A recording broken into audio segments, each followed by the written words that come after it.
Hi గారు welcome to our channel. Nagababu గారు రాజ్యసభ ఎంపీగా దాదాపు ఖరారైపోయినట్టుగా వార్తలైతే వినిపిస్తున్నాయి. అందుకోసమే పవన్ కళ్యాణ్ గారు మొన్న ఢిల్లీ వెళ్లి ప్రధాని గారిని కలిశారని చెప్పేసి కూడా వార్తలు వినిపిస్తున్నాయి. మరి ఇప్పుడు 3 రాజ్యసభ సీట్లలో నాగబాబు గారి పేరు ఉంటుందా?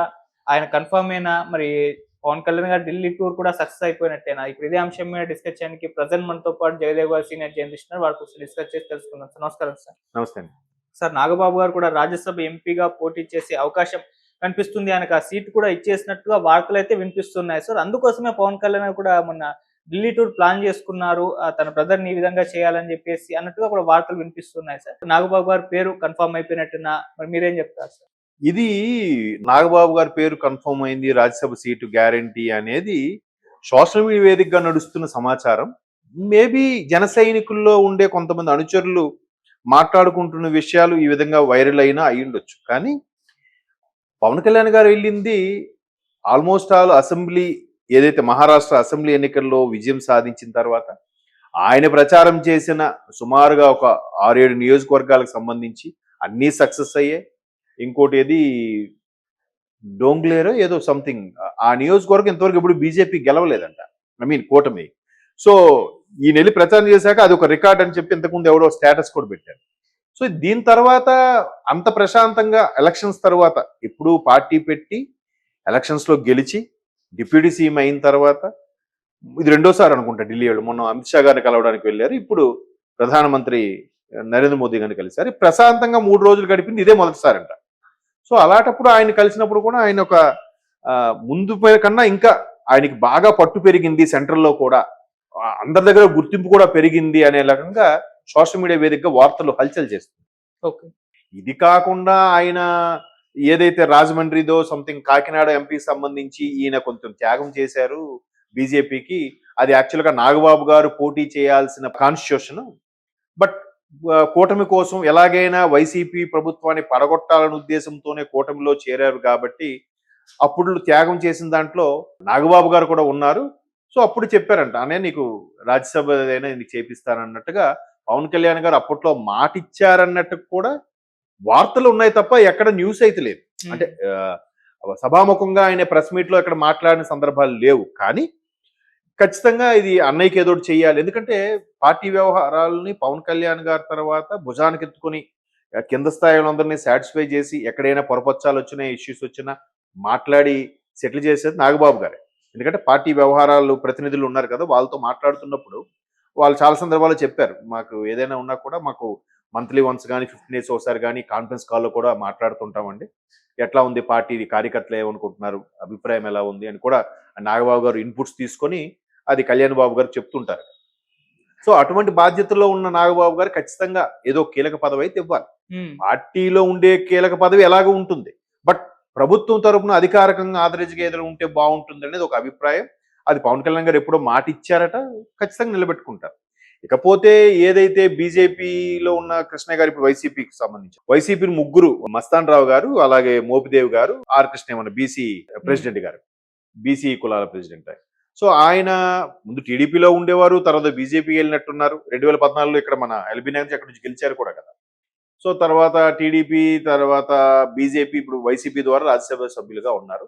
అయితే ఈ 3 కూడా రాజీనామా చేయడం వల్ల ఒకరిది 4 ఏళ్ళు పదవి కాలం వైపు ఇంకా 2 ఏళ్ళు ఉంది, ఇంకొక ఇద్దరిది 2 ఏళ్ళ పదవి కాలం వైపు 4 ఏళ్ళు ఉంది. అంటే ఇంకొక 24 అంటే 2028 వరకు కూడా అవకాశం ఉంది.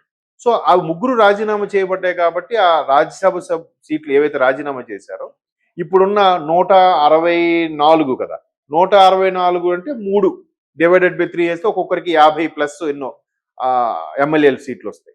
సో 50+ ఉన్న వాళ్ళు 3 ఎంచుకునే అవకాశం ఉంది. ఈ 3లో 2 టీడీపీ తీసుకుంటుంది, 1 జనసేనకి ఇవ్వబడుతుంది అన్నట్టుగా ఉంది.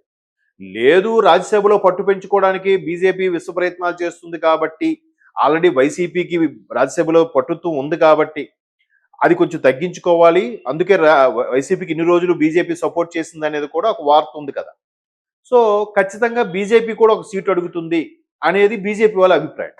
బట్ జనసేన వాళ్ళు ఏమంటారు, మేము 28-30 అసెంబ్లీ నియోజకవర్గాల్లో పోటీ చేయాలి, ఒక 4-5 లోక్సభలో పోటీ చేయాలనుకున్నాము టీడీపీతో కలిసినప్పుడు. బట్ మీకోసమే 21 స్థానాలు కుదించుకొని ఆ మిగిలిన మేము ఏవైతే 8-9 ఉన్నా మీకు ఇచ్చేసాము. ఆ తర్వాత లోక్సభ కూడా రెండిట్లోనే పోటీ చేశాము, మేము 4, 5 పోటీ చేయాలి, అవి కూడా బీజేపీకి త్యాగం చేయాల్సి వచ్చింది. కాబట్టి ఇప్పుడు ఎవరైతే దాన్ని ఏమంటారు, ఎదురు తిరిగే వాళ్ళు, రెబల్స్, వాళ్ళని అప్పుడో బుజ్జగించాం కాబట్టి ఆ బుజ్జగించే వాళ్ళందరూ కూడా ఇప్పుడు రాజ్యసభ లేదా నామినేట్ పోస్ట్ ఏదో ఇవ్వాల్సి వస్తుంది. ప్రధానంగా నాగబాబు గారు కూడా ఈ విధంగా చెప్పారు కాబట్టి ఖచ్చితంగా అందులో ఒకటి జనసేన కేటాయించే విధంగా అది కూడా నాగబాబు గారికే ప్రతిపాదించే విధంగా నిర్ణయం తీసుకున్నారన్నట్టుగా వార్తలు వస్తున్నాయి. ఓకే. ఈవెన్ ఈ విషయంలో మాట్లాడారు. అండ్ రాష్ట్రానికి సంబంధించిన నిధుల గురించి కానీ, మహారాష్ట్రలో జరిగిన క్యాన్వాసింగ్ లో గెలుపు విషయం కానీ అదే కదా, నేను నీకు పని అప్ చెప్పాను, నువ్వు సక్సెస్ చేసావు, నీకేం కావాలి కోరుకో అంటారు జనరల్ గా. అబ్బా సూపర్ రా, నువ్వు ఇలా చేసావు కాబట్టి నీకు నేను ఏదో ఒకటి చేస్తాను రా అంటే ఖచ్చితంగా సెంట్రల్ గవర్నమెంట్ ఉంది కాబట్టి, కూటమే కాబట్టి, సార్ మాకు నిధులు కావాలి, రాష్ట్రం పరిస్థితి చూడండి, అలాగే ఎంపీ సీటు కూడా అన్నయ్యకి ఇస్తే బాగుంటుందని అడిగుండొచ్చు. అంటే ఒక అపోహలు. ఖచ్చితంగా పవన్ కళ్యాణ్ గారికి ఇంకాస్త ఇమేజ్ పెరిగింది, ఇంకాస్త నేషనల్ లీడర్ అయిపోయారు అనే వార్తలు కూడా వచ్చాయి కాబట్టి నాగబాబు గారికి కన్ఫర్మ్ అయింది అనుకునే సంబరాల్లో జన సైనికులు ఉన్నారు. బట్ టీడీపీ కూడా ఒక ఎంపీ సీటుకే, బీజేపీకి ఇంకో ఎంపీ సీటుకి కేటాయిస్తుందా లేదా టీడీపీ 2 తీసుకుంటుందా అనేది కూడా ఒక సబ్జెక్ట్. ఎందుకంటే టీడీపీకి 2 తీసుకునే ఛాన్సెస్ ఉన్నాయి. ఎందుకంటే ఎక్కువ ఆల్మోస్ట్ బాగా గెలుచుకొని కొన్ని స్థానాలు త్యాగం చేయడం వల్ల వాళ్ళు కూడా, ఇప్పుడు వర్మ గారు ఉన్నారు, మరి ఆయనకి ఏంటి పరిస్థితి? ఆయనకు ఒక ఎమ్మెల్సీ అన్నారు, లేదు, నామినేట్ పోస్టులో ఆయన పేరు లేదు, ఇప్పుడు మరి ఏంటి, రాజ్యసభ ఇస్తారా? ఇవ్వాలిగా. మరి పవన్ కళ్యాణ్ కోసం త్యాగం చేస్తే ఆయన ఖచ్చితంగా ఏదో ఒకటి చేస్తామని పవన్ కళ్యాణ్ గారు కూడా చెప్పారుగా.